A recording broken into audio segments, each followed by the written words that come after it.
박근혜 전 대통령에 대한 1심 선고가 끝났습니다. 하지만 선고 결과를 두고 죗값을 받는 거다, 정치 보복이다. 여야의 공방은 계속되고 있는데요. 국정 상황, 최진봉 성공회대 교수, 김영준 명지대 교수와 함께 살펴보겠습니다. 두 분 어서 오세요. 네, 안녕하세요.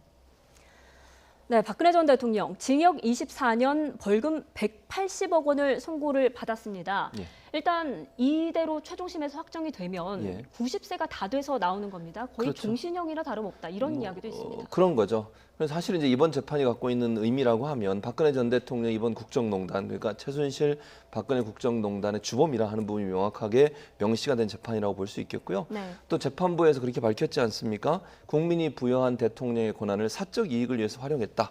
그리고 또 하나는 반성하지 않고 본인이 다른 사람한테 책임을 전가하는 태도를 보이는 점, 예. 그리고 재판에 제대로 임하지 않으면서 성실하지 못한 모습을 보이는 점, 이런 점들이 결국은 국민의 분노를 살 뿐만 아니라 법적으로도 그 책임이 무겁지 않을 수 없다라고 판결을 내린 걸 보면 박근혜 전 대통령의 이런 태도나 아니면 국정농단이라고 하는 이런 사태가 얼마나 엄중하냐는 부분을 물었다고 볼 수 있고요. 예. 또 이제 앞으로도 권력을 잡은 사람들이 이번 박근혜 전 대통령 1심 재판의 결과를 보면서 권력을 잘못 활용했을 때 어떤 큰 어떤 처벌을 받을 수 있는지 하는 부분에 대한 하나의 모델이 된다는 점에서도 의미 있는 재판의 결과였다고 보여집니다. 예, 박 전 대통령의 1심 선고에 대해서 정치권은 어떤 반응을 내놨을까요? 그래픽 보시죠. 네, 자, 일단 더불어민주당은 민심을 반영한 사필 규정이다.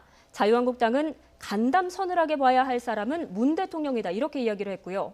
바른미래당은 제왕적 대통령제가 지속돼서는 안 된다는 걸 증명해줬다. 민주평화당은 대통령의 부패를 추방하는 계기가 돼야 한다고 했고요. 정의당에서는 턱없이 부족한 형량이라고 평가를 했습니다. 지방선거 그리고 개헌정국과 맞물려서 각 당의 반응이 미묘하게 엇갈리고 있는 것 같습니다. 실질적으로 보면은 외국의 언론들은 이렇게 평가를 했어요. 물론 이제 부패와 관련된 거지만은 미래 한국 리더들에게 강한 메시지를 보냈다라고 얘기를 했거든요. 그러니까 대통령한테 5년 동안 권력을 위임한 거예요. 네. 근데 많은 대통령들은 그것을 자기가 정권을 가지고 모든 것을 행사할 수 있다라고 하는 착각에 빠진 거라고 볼 수가 있는 건데요. 예. 이번에 보면은 박근혜 대통령이 그동안 보였었던 거는 이렇게 요약을 해보면 저는 세 개의 말로 요약할 수 있어요. 예. 몰랐다, 속았다, 억울하다. 네. 이 세 가지거든요. 이러다 보니까 실질적으로 재판부도 이건 책임을 전가하고 반성의 기회가 없다고 얘기를 하고 있는데요. 결국은 이번 판결은 좋든 싫든 간에 선거를 앞두고 일정한 부분은 보수, 특히 핵심 보수 지지층의 결집을 가져오는데 어느 정도 영향을 미칠 가능성은 충분히 있다고 보고요. 네. 그렇기 때문에 자연스럽게 이 판결을 두고 정치권은 뭐 사필 규정이다 아니면 정치 보복이다. 여전히 이제 자유한국당 같은 경우는 정치 보복 프레임을 가지고 이 재판 결과를 평가하고 또 이것을 토대로 해서 선거에서 보수를 결집하려고 하는 이러한 전략을 일관성 있게 지금 전개를 하고 있기 때문에 네. 저는 뭐 앞으로 뭐 2심도 있고 또 이명박 전 대통령에 대한 기소가 곧 있지 않겠습니까? 이런 것들이 총체적으로 이번 6.13 지방선거에서 보이지 않게 이념적 갈등 구조를 통해서 표를 얻는 그러한 나름대로 집토끼를 잡겠다라고 하는 그러한 그 전략이 어느 정도는 대두될 수밖에 없는 상황이다라는 말씀 좀 드립니다. 예, 말씀하신 것처럼 특히 자유한국당, 더불어민주당이 이 결과를 놓고 설왕설래하고 있는데 홍준표 한국당 대표는 이런 이야기를 했습니다. 화면 준비되어 있는데 한번 보시죠. 네, 수가제주 역가 복주다. 공주를 마녀로 만들 수도 있는 것이 정치다라는 표현을 했는데요. 그러자 김현 민주당 대변인은 또 이렇게 비판을 했습니다. 박 전 대통령 출당을 할 때는 언제고 출당시킬 때는 언제고 이제 와서 감싸는지 얼토당토 않다. 이렇게 말을 했습니다. 그러니까 홍준표 대표가 지금 태도를 좀 바꾼 거 아니겠습니까? 원래 탄핵에도 찬성하는 입장에 섰었고 자유한국당의 많은 국회의원들이 찬성을 해서 탄핵이 통과가 됐었고요. 그리고 나서 조금씩 태도가 바뀌더니 오늘은 겨우 홍준표 대표가 어제 이제 SNS에 올린 글이죠. 지금 말씀하신 것처럼 그러니까 공주를 마녀로 만들었다 이렇게 얘기하면서 마치 박근혜 전 대통령에 대한 어떤 그 법원의 판단 자체를 비판하는 듯한 그런 태도를 보였어요. 예. 그게 이제 전략적으로 만약에 지방선거에서 표를 얻기 위한 또 자유한국당의 후보들에게 유리한 지점을 가기 위한 선택이라면 저는 잘못된 선택이라고 생각이 됩니다. 지금은 보수를 하나의 보수라는 층으로 분류할 수 없는 시기예요. 네. 무슨 말씀이냐면 박근혜 전 대통령을 아직도 지지하고 있는 친박 세력이 있는가 하면 건전한 보수가 있고요. 중도에 있는 보수들도 있어요. 그런 보수를 하나로 뭉쳐서 보수는 다 지금 박근혜 전 대통령의 저런 판결에 대해서 불만을 갖고 있다 그렇게 판단하는 것은 정말 잘못된 판단으로 저는 생각을 합니다. 도리어 저는요. 그러니까 보수들의 지지마저도 떨어질 수 있는 그런 위험성을 안고 있다. 그 마지막 남아있는 그 친박 세력만을 끌고 가겠다는 것인지 저는 이해가 안 되고요. 당내에서도 나중에 또 우리가 얘기를 나누겠습니다만 장제원 의원이나 김성태 원내대표 같은 경우는 반대 의견을 내고 있지 않습니까? 그런 상황에서 과연 홍준표 대표가 저런 반응을 하는 것이 지방선거에 어떤 도움이 될지 저는 잘 계산을 하셔야 한다고 생각이 됩니다. 예, 홍준표 대표가 그동안 박 전 대통령과의 절연 작업을 네. 어떻게 보면 최대 과제로 삼지 않았습니까? 그런데 이번 발언은 그동안의 전략과는 좀 다르지 않나 하는 생각도 들거든요. 도덕적, 윤리적 판단과 정치적, 현실적 판단은 다른 거죠.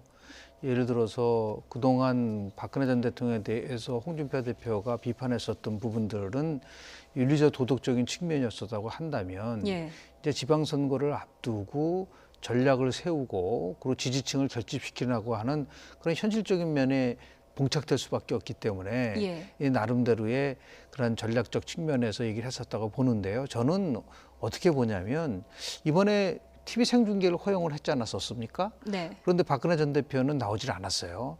저는 그것이 패착이다. 음. 다시 얘기해서 박근혜 전 대통령이 정말 이것이 정치 보복이고 정치 탄압이었다고 한다면 책임도 있지만 지금까지도 이 상황에 대한 판단에 있어서 굉장히 좀 부족한 부분들도 많고 한계를 노출시켰다는 부분들이 좀 지적을 할 수밖에 없습니다. 단순하게 친박을 끌어들이겠다는 부분들이 아니라 결국은 진보와 보수라고 하는 큰 틀 속에서 이번 지방선거를 치르겠다라고 하는 나름대로 자유한국당이 쓰고 있는 고육지책이라고 저는 봅니다. 네, 어찌됐든 한국당의 속내가 참 복잡할 것 같은데 그런데 전략을 보면 지금까지 확정된 공천 현황이 서울시장 후보의 경우에는 김문수 후보 그리고 충남지사의 이인재 후보, 경남지사의 김태우 후보.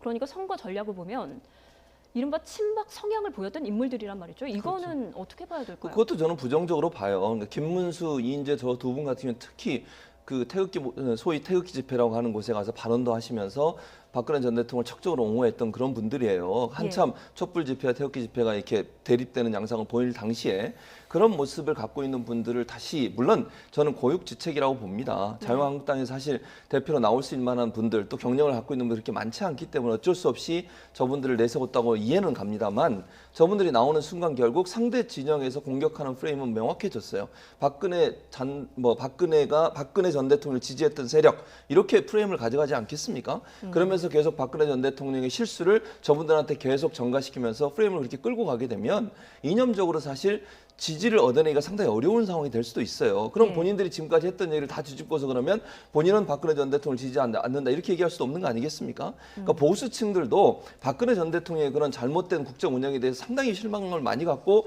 자유한국당이나 아니면 보수정을 떠난 거 아니겠어요? 그분들을 다시 데려오려고 하면 황골탈퇴하는 모습을 보여줘야 될 텐데 그런 모습을 보이게 하는 김문수, 이인재 저 두 분의 후보들 같은 경우에는 한계가 있다. 예. 그런 점에서 과연 저분들을 내세우는 게 선거에 도움이 될까 하는 부분들은 의문이라는 생각이 듭니다. 당내에서도 여러 목소리가 나오고 있기 때문에 이 부분은 어떻게 전개가 될지 추이를 좀 지켜보기로 하고요. 박 전 대통령의 1심 선고는 선거에 어떤 영향을 미칠까요? 두 가지 면에서 영향을 미칠 거라고 봅니다. 선거라는 거는 큰 틀 속에서 보면은 이런 구도가 만들어지는 건데요. 또 프레임 전쟁이라는 거를 많이 얘기를 하는데 결국 이제 박근혜 프레임을 가지고 선거를 치를 수 있는 나름대로의 그런 계기는 만들어진 거예요. 박근혜 없는 박근혜 선거, 이게 과연 성공할 것이냐. 그런 거보다도 더 나아가서 이제 이 박근혜 프레임을 뭐로 연결시키냐면 결국은 정치 보복 프레임을 가지고 선거를 치를 수밖에 없는. 그러니까 달리 지금 자유한국당이 집권당과 대적하면서 국민들로부터 지지를 받고 그리고 더 나아가서 확장성을 갖기에는 아직까지는 한계가 있다고 보는 거죠. 예. 왜냐하면 여러 정당 지지라든지 목표를 세웠습니다. 예. 6군데에다 플러스 알파라고 했는데 특히 PK 지역 같은 경우는 상당히 전략적으로 중요한 지역일 수밖에 없기 때문에 이 지역, 특히 이제 TK 지역, 이 지역에서는 여전히 이제 박근혜 전 대통령에 대한 핵심 지지층들이 여전히 존재를 하고 있기 때문에 예. 수도권보다는 결국 PK나 TK 지역에서 자신들의 이런 지지 세력을 더 강화시킬 수 있는 그런 쪽의 효과, 그것이 일종의 이제 박근혜의 마케팅 프레임 효과라고 볼 수가 있는데요. 이것을 통해서 표를 얻으려고 하는데 이것이 과연 현실적인 측면에서 봤을 때 어느 정도 효과를 가져올 것이냐라는 것은 예. 추후로 우리가 평가를 해봐야 되겠지만 그만큼 지금 자유한국당은 보수가 분열된 상태에서 예. 이 방법밖에 없다고 판단을 한 것 같습니다. 예, 또 선거 이야기가 나온 김에 지금 뜨거워지고 있는 지역들 한번 둘러보도록 하겠습니다. 먼저 서울시장 후보, 민주당은 3명의 후보가 각축전을 벌이고 있는데 행복한 고민인가요? 그렇죠. 민주당 입장에서 사실은 뭐 세 분이 다 나와서 활동을 하고 있는 상황이고 예. 지금 현재 뭐 여러 가지 오늘 뭐 어젠가요? 오늘 리얼미터 조사 결과도 보면 누가 나와서 후보가 되더라도 야당 후보들을 다 이기는 것으로 이렇게 결과가 나온 것도 보도가 됐는데요. 그런 상황에 너무 민주당 입장에서는 아직은 여유가 있는 부분이죠. 그러나 그렇다 하더라도 시민들의 어떤 뭐 선거가 진행되는 과정에 어떤 일이 일어날지 모르는 거고요. 예. 또 이제 안철수 인재 영입위원장이 선거에 뛰어들면서 일단 판세가 한 번 더 출렁인 부분이 있어요. 그런 부분이 있기 때문에 물론 그것도 안철수 지금 위원장 같은 경우에는 보수적 성향으로 돌아선 상황이기 때문에 어찌 보면 자유한국당이 더 불리하게 작용할 가능성도 있지만 그럼에도 불구하고 박원순 시장이나 박영선 우상 의원도 그래서 안철수 대표에 대한 공격을 계속 하고 있는 것이거든요. 예. 그런 차원에서 본다고 하면 끝까지 긴장을 놓치면 안 된다고 생각을 하고 지금 판세야 민주당이 앞서고 있지만 앞으로 또 이게 남은 선거 기간 동안 다른 부분들이 영향을 미칠 가능성이 충분히 있기 때문에 긴장을 계속하면서 민주당도 나름대로 전략을 잘 세워야 승리할 수 있을 것이라는 생각이 듭니다. 네, 뭐 경선 과정 끝까지 봐야겠지만 지금까지는 어디까지나 뭐 예상으로 또 박원순 시장이 유리한 고지에 있는 상황이고 만약에 이대로 간다면 바른미래당에서는 안철수 전 대표, 한국당에서는 김문수 전 지사 이런 식으로 3파전이 된다면 판세 어떻게 예상하십니까? 저는 이제 박원순 시장 포함해서 3인의 그 경선이요. 꼭 박원순 후보한테 유리할 거라고 저는 보지를 않아요. 네, 그래요. 왜냐하면 50%가 민심이고 50%가 당심 투표로 돼 있거든요. 예. 그런데 실질적으로 보면 조사 결과를 보면 말이에요. 3명 중에 누가 나와도 된다고 한다면 그렇다면은 새로운 사람이 나와야 되는 거 아니냐라고 하는 것이 얼마든지 나올 수 있는 부분들도 있고 그리고 박원순 시장 같은 경우는 지금 안철수 인재영입위원장이 나오면 양보 프레임에 항상 걸릴 수밖에 없다. 7년 전에 양보를 했으니까 예. 이번엔 당시 양보를 해야 되지 않느냐라는 걸 가지고서 좋든 싫든 간에 그 부분이 작동이 되면 굉장히 이제 곤혹스러운 부분들도 있기 때문에 결국 이제 당심하고 민심하고 보면은 당심은 아마 3등분 될 거예요. 민심은 예. 조금 더 박원순 후보가 앞서기 때문에 예. 그래서 결선 투표라는 제도가 있기 때문에 1차 투표에서 이 결과가 굉장히 어느 정도 10% 정도로 차이가 나게 되면 그 결과는 모릅니다. 결선 투표제는 예. 오히려 그것이 흥행을 가져올 수도 있어요. 예. 예를 들어서 누가 박원순 시장을 이겼다라고 하면 그것이 굉장히 나름대로 더불어민주당으로서는 큰 힘이 될 수도 있다는 생각을 하고 있기 때문에 예. 이 당원들은 굉장히 정치적인 학습을 받은 이러한 그 당원들이기 때문에 결국은 이번 그 경선에서는 지금 현 시점에서는 박원순 시장이 지금 유리할지는 모르겠지만 언제 어떻게 될지는 모른다. 다만 중요한 것은 누가 나오든 간에 예. 3파전이 되면은 그거는 현재 더불어민주당이 상당히 유리한 고지로 갈 수밖에 없다. 왜냐하면 선거는 구도기 때문에 보수층 표심은 어디로 갈까요? 보수층은 일차적으로 김문수 후보가 지금 현재 아까 리얼미터 얘기를 하셨지만은 일정한 부분 정도는 지금 보수표를 흡수를 하고 있기 때문에 예. 지난 대통령 선거에 때 보면요. 당시에 유승민 후보가 약 한 7.3%를 얻었었고 그리고 예. 22.8%를 얻었어요. 안철수 후보가 한 30% 정도를 지금 과거 이제 바른미래당의 후보가 가져간다 하더라도 결국은 자유한국당의 당시 홍준표 후보가 20.8%를 얻었는데 예. 15 내지 20%를 만약에 자유한국당 후보가 가져간다. 그런 경우에는 저는 더불어민주당이 절대적으로 유리할 수밖에 없다. 그러니까 결국은 연대가 이루어지냐 이루어지지 않느냐가 예. 서울시장 선거에서 가장 핵심적 변수가 될 가능성이 높다고 봅니다. 네, 어떻게 결론이 날지는 민심의 추이를 한번 살펴보도록 하고요. 주제를 한번 바꿔보겠습니다. 김기식 금감원장 해외 출장 논란이 불거졌는데 오늘 이 논란에 대해서 해명을 했습니다. 화면 준비되어 있는데 한번 보시죠. 국민 눈높이에 부합하지 않는 해외 출장에 대해서 죄송하다. 하지만 관련 기관에 오해를 살 만한 혜택을 준 사실은 없다. 이렇게 해명을 했습니다. 그렇습니다. 일단은 저는 그렇게 생각해요. 김기식 금감원장이죠. 금감원장이 저렇게 피감기관의 어떤 지원을 받아서 출장을 가는 거 잘못됐다고 생각합니다. 예. 그래서 사과를 해야 되는 게 맞다고 생각합니다.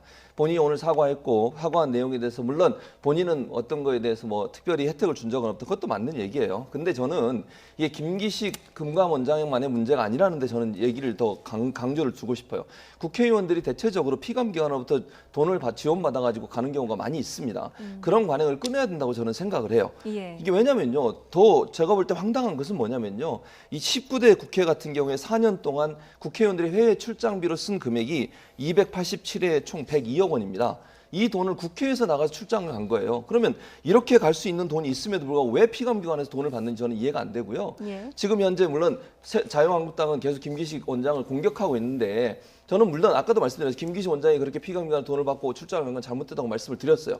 근데 그게 김기식 원장만의 문제냐? 그렇지 않다는 거예요. 무슨 말이냐면 한 가지 얘가 오늘 언론에 기사로 나왔는데 피감기관에 지원을 받아 출장 간 행태가 자유한국당 같은 경우에 최경환 의원, 강효상 의원이 2016년 7월 30일부터 8월 4일까지 6일간 1억 1,820만 원을 받고 이게 대외경제정책연구원으로부터 지원을 받고 영국 출장을 갔다고 결과가 나왔어요. 예. 물론 이번에 김기식 원장도 대외경제정책연구원으로부터 돈을 받고 출장을 갔죠.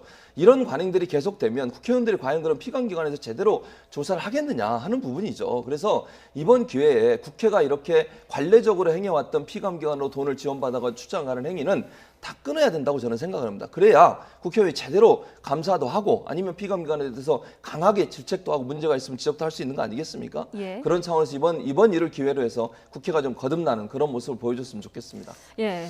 그거는 그렇지 않습니다. 지금 굉장히 그거는 김기식 금감원장에 대해서 일종의 해명성으로 지금 얘기하시는 거로 들려요. 왜냐하면 여하튼 간에 그 사람은 지금 금감원장이라는 것을 까먹고 있는 거예요. 지금 이 정부는 들어와서 가장 강조했었던 것은 뭐냐면 과거에 잘못된 관행을 없애고 적폐를 청산하자라고 하는 것이 이 정부가 내세우는 핵심적인 거예요. 그러면 적폐 청산을 우리가 하는 것을 과거에도 그랬으니까 이것은 괜찮고 다음에 잘하자. 그거는 있을 수 없는 겁니다. 예를 들어서 정말 원칙을 보여줘야 된다. 그리고 대통령이 그동안 강조했었던 여러 가지 문제와 관련돼서 이게 지금 상충을 하고 있는 부분들도 있고 예. 더 나아가서 저 김기식 금감원장은 그동안 의정 활동을 하면서 굉장히 높은 도덕성을 강조했던 사람이에요. 근데 본인과 관련돼서는 더 높은 기준이 앞으로 필요하다. 앞으로 필요한 것이 아니라 예. 과거에 있었던 부분에 대해서 분명한 책임을 지게 하고 그렇게 하면서 원칙을 가져가는 것이 난 것이지 물타기식으로 해가지고 옛날에는 관행이었었고 다른 의원도 그렇기 때문에 이번은 덮어두고 다음에 잘하자. 이것은 제가 볼 때는 이 정부가 내세우는 국정 기조와 전혀 다르다. 그래서 어떤 경우에는 용기가 필요하고 그리고 정말 이 정부는 과거 정부와 다르다는 것을 보여줘야지만이 국민들이 지금 이 정부를 전폭적으로 지지하는 그거와 부합하는 것이지 예. 그런 의미에서 보는 저는 더불어민주당이 지금 김기식 국가원장을 너무 지나치게 엄호하는 것은 바람직하지 않다. 과거에 자신들이 야당이었을 때 여당을 향해서 던졌던 그 원칙대로 한번 그 잣대를 가지고 비판을 해야지 무조건 더불어민주당이 여당이기 때문에 모든 정부에 대해서 옹호를 한다고 한다면 그것은 제가 볼 때는 그동안 이 정부가 강조했었던 거와 너무나 다르다. 그런 의미에서 봤을 때 저는 뭐 김기식 군감원장이 특히 선거를 앞두고 이거는 계속해서 집권당한테 결국은 악재로 둘 수밖에 없는 거기 때문에 이 부분 속에서 명쾌하게 본인만이 아니라 정부가 예를 들어 청와대가 이 부분에 대해서는 결심을 저는 해야 될 거라고 봅니다. 예, 저는 그런데- 제가 한마디만 하고 넘어갈게요. 예. 2014년, 2015년에 있었던 일이에요. 이게 문재인 정부 출범하기 전에 있었던 일입니다. 김기식 원장이. 제가 아까도 말씀드렸어요. 예. 김기식 금감원장이 잘했다고 저는 전혀 생각하지 않습니다. 그리고 이전에 2014년, 15년에 자유한국당이든 더불어민주당이든 모든 당의 국회의원들이 이런 행위를 했다는 점에서 지적을 하는 거예요. 제가 김기식 원장을 보호하고 옹호하려고 하는 얘기가 아니고요. 이거는 국회 차원에서 이 문제를 해결해야 된다고 제가 말씀을 드리는 겁니다. 예. 그러니까 김기식 원장이 잘못했다는 건 제가 분명히 제가 말씀을 드렸어요. 아까도. 그러니까 김기식 원장이 2014년, 15년에 했던 일들, 그거는 그 전에 2016년에도 자유한국당도 그런 일이 있었고 예. 14, 15년에도 그런 일이 있다고 말씀을 드리는 것이고 문재인 정부 들어서 그러면 이 사람이 그런 일을 했느냐? 그건 아니잖아요, 지금. 그런 차원으로 제가 말씀을 드린 거고 그래서 국회가 이런 행동을 하는 것을 이제라도 깨끗이 끊고 가야 된다고 제가 말씀을 드리는 겁니다. 예. 깨끗이 끊고 가는 잠시만요. 것을 청와대는 강조하는 자유한국당의 거 아니에요? 김 원장 네. 사퇴 요구에 네. 임명 철회 고려하지 않고 이때 않다 이런 입장을 밝혔는데 여기에 대해서는 어떻게 지금 보십니까? 말씀하신 게 짧게요. 이 새롭게 바뀌고 이런 관행을 없애자는 데서 반대할 사람이 누가 있어요? 그건 다 동의한다는 거죠. 문제가 발생이 되면은 그 부분이 차별정부 때 발생한 것이 아니고 그 전에 발생한 거기 때문에 그거는 관행이 있다라고 얘기하는 것은 저는 앞뒤가 맞지 않는다는 거예요. 예. 그래서 최소한도 이 문제와 관련돼서 본인을 포함해서 만약에 떳떳하다면은 그럼 국회 차원에서 조사를 하자. 예. 그리고 만약에 자유한국당의 의원들도 다른 형태로 해서 있었다면 당연히 처벌받을 건 처벌받겠다. 그렇게 해서 나름대로 이 부분을 확실하게 해놓지 않으면 이게 유야무야 가버리게 되고 실제적으로 지금 얘기하는 앞으로 바꾸자는 부분들이 잘 이루어지고 있지 않는다. 그런 예. 의미에서 보면 이거는 읍참마속의 심정으로 국민들의 눈높이에 맞추는 그런 식의 접근이 저는 필요할 때라고 저는 봅니다. 예, 알겠습니다. 오늘 말씀 여기까지 듣겠습니다. 지금까지 국정상황 최진봉 성공회대 교수, 김영준 명지대 교수와 함께 살펴봤습니다. 오늘 말씀 고맙습니다. 예.